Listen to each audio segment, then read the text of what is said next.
কচুরিপানার মধ্যে আমাদের নৌকা আটকে গেল। এইদিকে রাতারকুলের মতো গুণসবুজ প্রকৃতি, অন্যদিকে নিকলি হাওরের মতো বিশাল শান্ত বিল। আর পানি দেখার পর আমার পাগলা বন্ধুরা যা শুরু করলো, শেষ পর্যন্ত কি কি হলো সেটা দেখতে পুরো ব্লগটা দেখুন। আজকের ব্লগটা শুরু হলো একটু ঝামেলা দিয়ে। আমরা সবাই নৌকা ভ্রমণে বের হবো, কিন্তু সমস্যা হলো আমার বাসা থেকে বের হতে দেরি হয়ে গেল। এইদিকে আমার বন্ধুরা একের পর এক কল দিচ্ছিল, শেষে রাগ করে আমাকে রেখে তারা চলে গেল। কিন্তু আমার জন্য আমার কাল্যামানিক বন্ধুটা থাকলো। আমি আর আমার কাল্যামানিক বন্ধু তাদের আগে চলে আসলাম নৌকায়। দেন তারা এসে দেখে আমরা নৌকায় তাদের আগে। পরে একের পর এক সবাই নৌকায় উঠতে লাগলো। নৌকায় সবাই সুন্দর করে বসলাম আর শুরু হয়ে গেল আজকের মতো অ্যাডভেঞ্চার। আমি এই জায়গায় একা একা দাঁড়ায় নদীর বুক আর আমার বুক মিলাইয়া ফিল নিতে। আসলে এটা আমাদের শীতলক্ষা নদী। আর আজকে যাও আমরা কোথায়? বেলাই বিল ঘুরতে। খাল দিয়ে ঢোকার সময় হয়ে গেল একটা ঝামেলা। আমাদের নৌকার পাশে আর একটা নৌকা কচুরিপানে আটকে গেল। তখন আমার পাগলা বন্ধুরা ঠেলা ঠেলি শুরু করে দিল। অনেক কষ্ট করার পর নৌকা আবার মুক্ত হলো। আমার পাগলা বন্ধুরা যেখানে আছে সেখানে কোনো বাধা আটকাতে পারে না। আমাদের আগের নৌকাটা অনেক পাওয়ারফুল, ওইটা দিলাম আগে যাইতে। আজকে অনেক রোদ ছিল। কিছুক্ষণ পর আমরা চলে আসলাম সেই রাতারকুলের মতো সুন্দর জায়গায়। সত্যি বলতে জায়গাটা অনেক সুন্দর। চারপাশে ঘন সবুজ গাছপালা, মাথার উপর গাছের ডালপালা, আর চারদিকে শান্ত পরিবেশ। জায়গাটা দেখে আমার অনেক ভালো লাগছিল। দেন আমি দাঁড়ায় দাঁড়ায় গিটার বাজাইতেছি, প্রকৃতির সৌন্দর্য উপভোগ করছি। কানে এয়ারপড লাগায় শুরু করে দিল আমাদের ব্ল্যাক ডায়মন্ড নাচানাচি।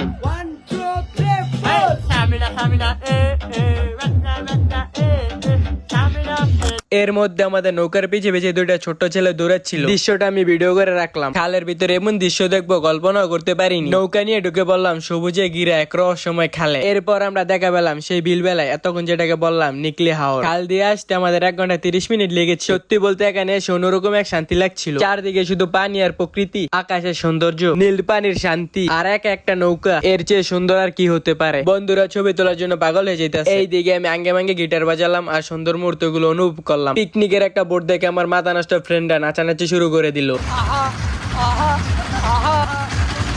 পরে আমিও তাদের সাথে যোগ দিলাম। এরপর ঘুরতে ঘুরতে আমরা ব্রিজের কাছে চলে আসলাম। এই জায়গাটায় বর্ষাকালে প্রচুর মানুষ হয়, আর যদি শুক্রবার হয় তাহলে তো কোনো কথাই নেই। ভিডিওতে দেখতে পারছেন চারদিকে জ্যাম আর মানুষের ভিড়ে রাস্তা ব্লক হয়ে গেছে। এই ব্রিজটার নাম হলো খাইতে ব্রিজ। এটা পুবাইলে অবস্থিত। ব্রিজের আশেপাশে একটু হাঁটাহাঁটি করলাম আর ভিডিও করলাম, কিন্তু আমার পাগলা বন্ধুরা পানি দেখে নিজেকে সামলাতে পারছিল না। তাই শুরু করে দিল ব্রিজ থেকে লাফালাফি আর দুষ্টমি করতেছিল। আমারও নামতে ইচ্ছা করছিল, কিন্তু আমার বাসা থেকে নিষেধ, তাই আর নামলাম না। ওদেরটা দেখে মজা নিতেছি। আমি চলে গেলাম খাইতে বড় বট গাছের কাছে। সত্যি বলতে জায়গাটা অসাধারণ সুন্দর। এই এলাকাটা পুরোটাই গাজীপুর পুবাইলি আর প্রকৃতি প্রেমীদের জন্য দারুণ একটা জায়গা। দুই সাইডে বিল আর মাঝখানে রাস্তা, যেটা এই জায়গার সবচেয়ে সুন্দর আকর্ষণ ফেলেছে।